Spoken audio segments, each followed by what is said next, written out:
Hello friends, इस video के अंदर हम बात करेंगे ईपीआर प्लास्टिक वेस्ट ऑथराइजेशन की। आजकल इंपोर्ट्स के वक्त कस्टम अथॉरिटीज इंपोर्टर से ईपीआर प्लास्टिक वेस्ट का सर्टिफिकेट मांग रही है। ये है क्या और ये कॉन्सेप्ट क्या है? हमारे देश में ये कॉन्सेप्ट पिछले साल 16 फरवरी 2022 के अंदर नोटिफाइड हुए थे प्लास्टिक वेस्ट रूल्स। उसी रूल्स के अंडर गवर्नमेंट ने यह कहा कि इंडिया के अंदर जो भी प्लास्टिक को प्रोड्यूस करेगा या उसको इंपोर्ट करेगा, उसकी कोई ना कोई एक रिस्पॉन्सिबिलिटी फिक्स हो कि वो जितनी क्वांटिटी में प्लास्टिक का उत्पादन कर रहे हैं या इंपोर्ट कर रहा है, उसी के अनुपात में वो रिसाइकलिंग भी करे। तो गवर्नमेंट ने इसके लिए कुछ एक टारगेट्स को सेट किया कि भी फॉर एग्जांपल आपने 1000 टन का प्लास्टिक इंपोर्ट किया तो आपको एक स्पेसिफिक परसेंटेज ऑफ प्लास्टिक्स को रिसाइकिल भी करना है।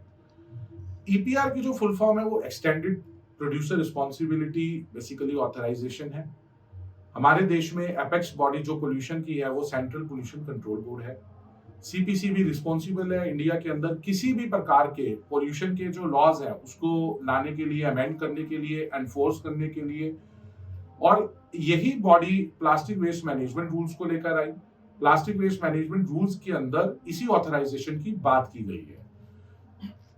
किन किन लोगों को लेना है ये एक्ट में बेसिकली एक टर्मिनोलॉजी यूज की गई है पीआईबीओ, जो कि बहुत ही फेमस टर्मिनोलॉजी है, जिसमें प्रोड्यूसर की जो इंडिजीनियस प्रोड्यूसर है कि प्लास्टिक को जो प्रोड्यूस कर रहा है, आई से इंपोर्टर, बी से ब्रांड ओनर।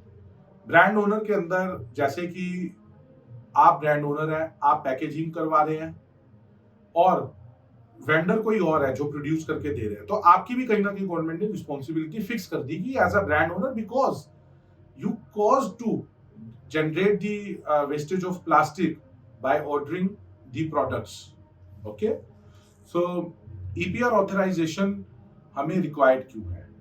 ये बहुत क्लियर सी बात है कि EPR authorization इसलिए रिक्वायर्ड है क्योंकि प्लास्टिक वेस्ट मैनेजमेंट रूल्स में गवर्नमेंट ये चाहती है कि जो भी आप प्लास्टिक को इंपोर्ट कर रहे हैं या आप उसको बना रहे हैं, गवर्नमेंट को उसकी पता लगे कि क्वांटिटी कितनी आप इंपोर्ट या प्रोड्यूस कर रहे हैं और उसके अकॉर्डिंग गवर्नमेंट आपका टारगेट फिक्स कर सके कि आप रिसाइकलिंग करेंगे। इसी वजह से गवर्नमेंट आपको पहले कह रही है कि आप रजिस्ट्रेशन करवाओ इस सर्टिफिकेट के अंदर आकर। Once you get the registration, तो गवर्नमेंट 1-2 साल में इसके ऊपर अपने स्ट्रिंजेंट तरीके से लोगों के ऊपर एनफोर्समेंट कर पाएगी कि भी आपने अपना टारगेट पूरा किया या नहीं किया। अभी तो ये कॉन्सेप्ट थोड़ा नया है, आने वाले टाइम में गवर्नमेंट इसके ऊपर एनुअल कंप्लायंसेस, रिटर्न्स वगैरह का भी कॉन्सेप्ट लेकर आएगी, जिसके ऊपर हम अलग से दूसरी वीडियो के अंदर चर्चा करेंगे। कौन कौन से कैटेगरीज ऑफ प्लास्टिक के ऊपर ये एप्लीकेबल होता है? ये बहुत सारे इंपोर्टर्स के द्वारा मेरे को टेलीफोन आए, क्वेश्चंस आए कि भी सर हमारे तो केस में हम लोग तो बेसिकली बर्तन इंपोर्ट करते हैं, बर्तन के ऊपर एक पन्नी चढ़ी हुई है प्लास्टिक की, फिर भी कस्टम वाले हमसे प्लास्टिक वेस्ट ईपीआर मांग रहे हैं, सर ऐसा क्यों? तो इसके लिए 6 प्रकार की कैटेगरीज उन्होंने नोटिफाइड करी, जिसमें से एक तो रिजिड प्लास्टिक पैकेजिंग हो गई, जैसे जो होम केयर आइटम्स है उसके ऊपर ये लग गया।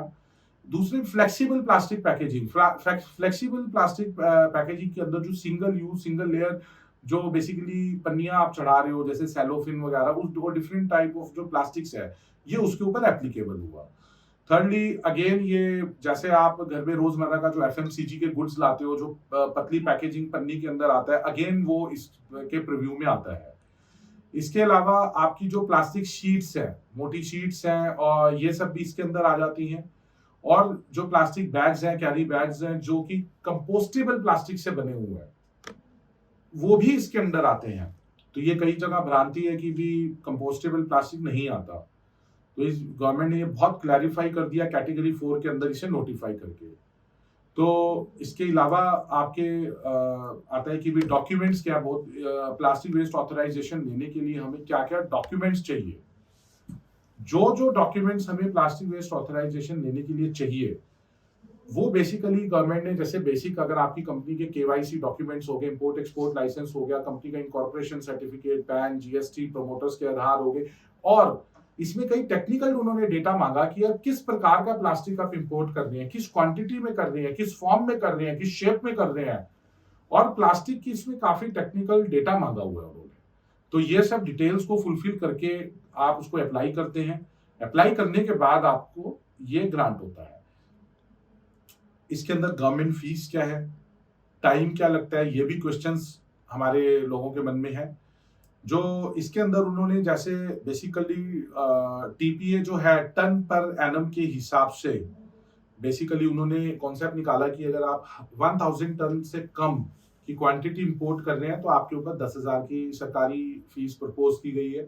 1000 से 10,000 के बीच में कर रहे हैं तो 20,000 की, और मोर देन 10,000 अगर आप कर रहे हैं तो 30,000 रुपीज की उन्होंने गवर्नमेंट फीस ये की गई है। इसकी वैलिडिटी क्या है? इनिशियली अभी तो गवर्नमेंट 1 साल के लिए इसको दे रही है। 1 साल के बाद इसको रिन्यू करवाना है। रिन्यू सेम प्रोसेसिंग चार्जेस के ऊपर होगा, और उसके बाद सेकंड जब आप इसका रिन्यूअल कराएंगे, सेकंड टाइम जब आप इसको जाएंगे दोबारा रिन्यू कराने के लिए, तो उस टाइम पे 3 इयर्स के लिए गवर्नमेंट देगी इसे। इसके बेसिक स्टेप्स क्या हैं? बेसिक स्टेप्स हैं सीबीएसई सीपीसीबी के हम पोर्टल के ऊपर रजिस्ट्रेशन करते हैं, डॉक्यूमेंट की प्रिपरेशन वगैरह करके उसकी अपलोडेशन करना, उसकी फीस एंड एप्लीकेशन को जमा करना, और गवर्नमेंट के ऑफिसर्स जो गवर्नमेंट डिपार्टमेंट है इसका टेक्निकल इवैल्यूएशन करते हैं। वहां पे रिव्यूइंग ऑफिसर्स जो हैं इसको रिव्यू करते हैं आपकी एप्लीकेशन को, और अगर कोई क्वेरी है तो वो क्वेरी रेज करते हैं, और अगर कोई क्वेरी नहीं है तो उसे अप्रूवल आपको ग्रांट करेंगे। पूरे के पूरे प्रोसीजर के अंदर हमने काफी बेसिक ये 4-5 जो स्टेप्स के अंदर इसको ब्रॉड किया। थोड़ा सा टीडियस है प्रोसीजर। इसको पूरे प्रोसीजर को नॉर्मली 1 से 2 महीने आराम से लग जाते हैं जिस दिन से सक्सेसफुल डॉक्यूमेंट्स को हम अपलोड करते हैं सक्सेसफुली। और इसको थोड़े से इसमें कुछ हमारी टीम ने सजेशंस प्रिपेयर किए हैं, जैसे कि जब भी हम आप डॉक्यूमेंट्स को अपलोड करते हैं तो इसको हम सारे रूल्स को ध्यान में रख के अपलोड करें, क्योंकि ऐसा नहीं है केवल आपको सर्टिफिकेट देना है। फ्यूचर में भी गवर्नमेंट आपको इसके अंदर एनुअल कंप्लायंसेस करने हैं, या गवर्नमेंट फ्यूचर में कोई क्वेरी करती है, आपने भरा कुछ और हो और एक्चुअल में आपने इंपोर्ट कर कुछ और किया हो, उस केस में कंपैरिजन भी हो सकता है। तो इसको थोड़ा सा सुपरवाइज्ड एनवायरनमेंट में हम अप्लाई करें तो ज्यादा बेटर है। और इसके अंदर हमारी कंपनी आपको कैसे हेल्प कर सकती है? हम लोग इसके अंदर जो प्लास्टिक वेस्ट मैनेजमेंट के जो पूरे रूल्स है, रेगुलेटरी गाइडेंस उसकी करते हैं। बाकी आपको गवर्नमेंट के जो पूरा पोर्टल रजिस्ट्रेशन है उसके अंदर हम आपको गाइडेंस करते हैं। सारे डॉक्यूमेंट्स को हम ड्राफ्ट करते हैं। जो आप डेटा प्रोवाइड करते हैं उसके अंदर हम आपका इवैल्यूएशन और आपको हेल्प करते हैं उसका वैलिडेशन करने में, एप्लीकेशन सबमिशन करना, रेगुलरली गवर्नमेंट का पोर्टल चेक करना, क्वेरीज को रिस्पॉन्ड करना जो भी गवर्नमेंट की क्वेरीज आती हैं, और फाइनली आपको उसके अंदर हेल्प करना कि आपको ग्रांट हो जाए। तो इस तरीके से हम लोग ये पूरा करते हैं। Thanks for watching the video. Video के अंदर हमने डिस्क्रिप्शन के अंदर हमारी कॉन्टैक्ट डिटेल्स, अगर किसी की कोई क्वेरी है वो भी दी गई हैं। इसके अलावा आप हमारे चैनल को सब्सक्राइब कीजिए। हम अपने चैनल पे इंपोर्टर्स के लिए, एक्सपोर्टर्स के लिए, मैन्युफैक्चरर्स के लिए, ट्रेडर्स के लिए अलग अलग प्रकार के लीगल नॉलेज, टिप्स, अपडेट्स लेकर आते रहते हैं। धन्यवाद। Thank you.